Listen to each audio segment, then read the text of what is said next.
Once again.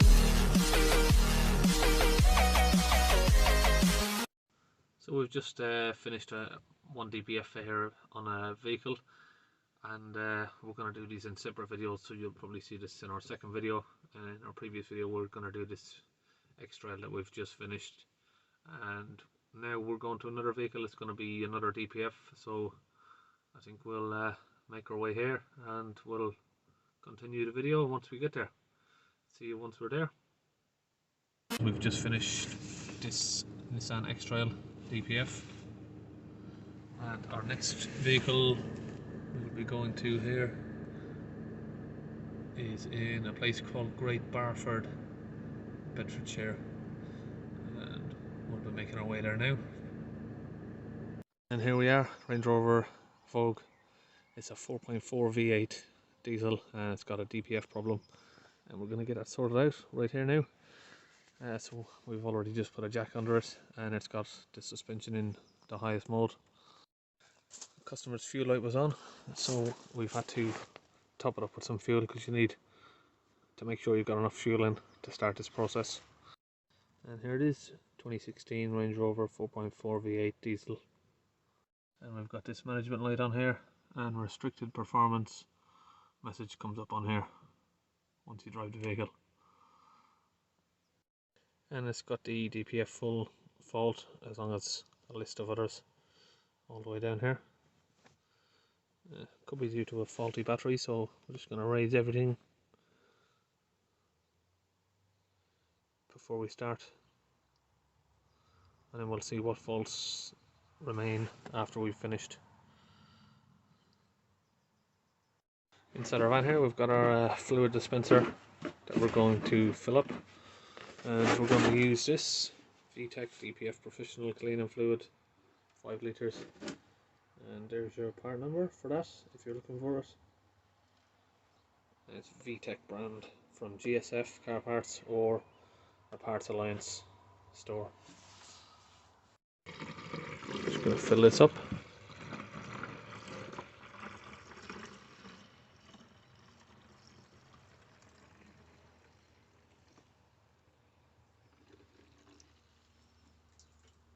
So we're underneath the vehicle here. Here's your DPF canister just up the front, and if you follow along here, you got some pipes for the sensors, pressure sensors. And if you go to here, so you've got before the DPF is this one, after the DPF is this one. So before the DPF we're going to need to open this pipe, either from this end or from this end, and put some fluid in there. So we're going to open that up, fill the DPF with fluid, use some of these hose pliers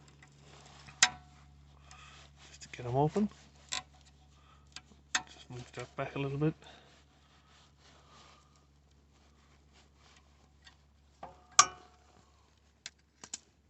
you've got that there, you can just move it back. Now this rubber tube is going to be harder than you'd imagine to get off, so it's going to be sealed on there properly good. I'm going to use a pick tool to get it off, because that is not going to move. Use one of these pick tools here, like this. Just use it to get underneath the lip of the holes here, and just slide it around left to right, just to break the rubber seal. And they sort of weld themselves together. Once we've done that, it should now come off.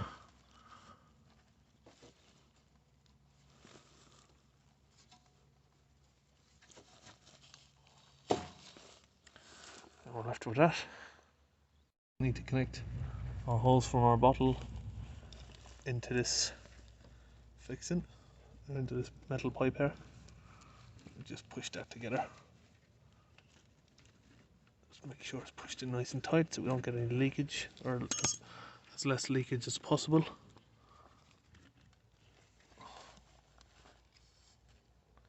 Then we can start pumping the fluid in.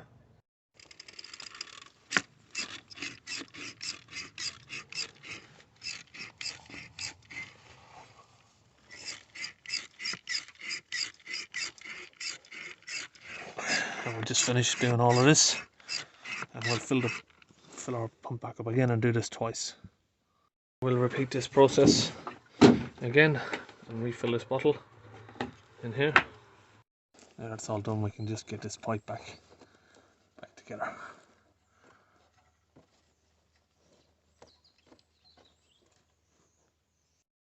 That's all back together, and if anyone's wondering, we have a 100% success rate cleaning the DPFs on these with this procedure, so it's never failed us yet, it's always worked. Now we're going to let that sit for half an hour just to let it soak in the DPF, and we'll continue after that. We're going to put our pans underneath the exhaust, start the vehicle up, and we're just going to give it some revs on a stick here.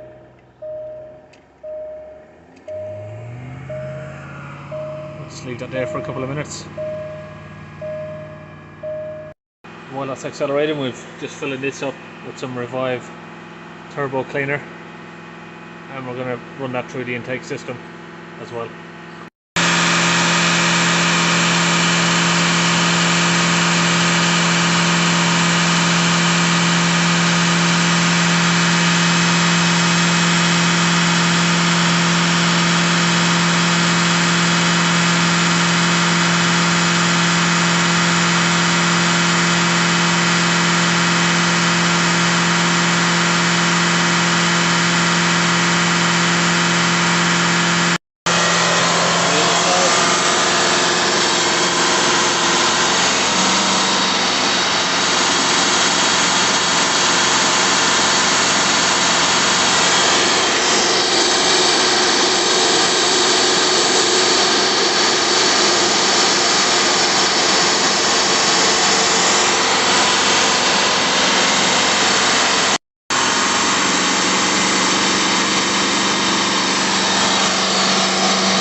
And now we can clear these codes here. Hopefully that should be the end of this one.